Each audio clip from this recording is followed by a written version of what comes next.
Once a vision of pure fantasy, the Bugatti Vision Gran Turismo, a name that made hearts race, lines so perfect, so futuristic, as if stolen straight from tomorrow. But now, rust had claimed it like a cruel, slow curse spreading across its body. Wheels sunk into the concrete floor, carbon fiber panels cracked and hanging loose.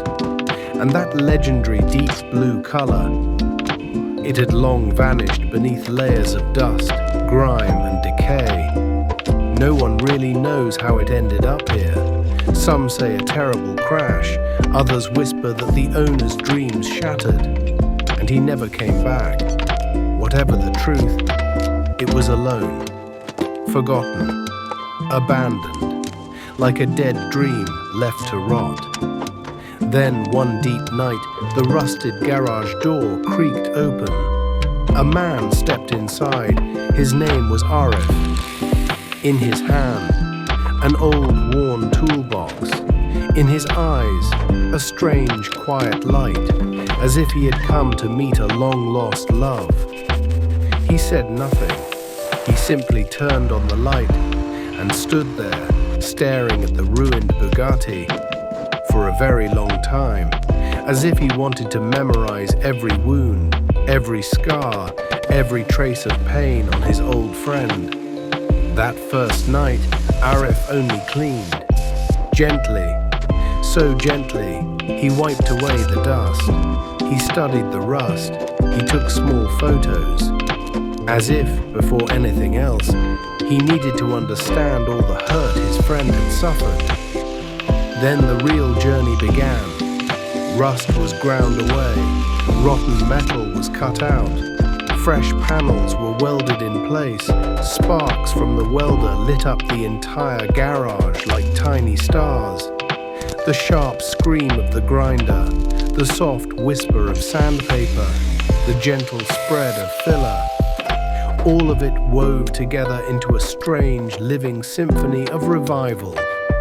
Day by day, the Bugatti slowly began to remember who it was. After primer came the first coat of that iconic blue. Arif's hands trembled. He knew this wasn't just paint. This was the first breath of hope, the first light after endless darkness, then the clear coat and the first polish. Light bounced off the surface, spreading across the garage like laughter. It felt as if the whole room was smiling, smiling with joy. The final day arrived. Arif cleaned the racing seats, ran his fingers across the dashboard, turned on the lights. That futuristic display flickered back to life. The engine bay gleamed like a mirror. He stepped back, tears in his eyes. But a smile, even bigger, even deeper. The Bugatti Vision Gran Turismo was no longer abandoned. It had learned to dream again. It wanted to fly again. Arif opened the garage door. Morning's first sunlight poured in. That deep blue paint seemed to speak to the sky itself, as if whispering, "I'm back." No one knows where it went the next day. Only this much is known. A car everyone had forgotten had begun walking its own path once more, and walking beside it was a story. A very beautiful story, very soft, very patient. A story that quietly tells us, if something is truly beautiful, time will always come looking for it. And even if no one else does, there will always be one person who will bring it back to life.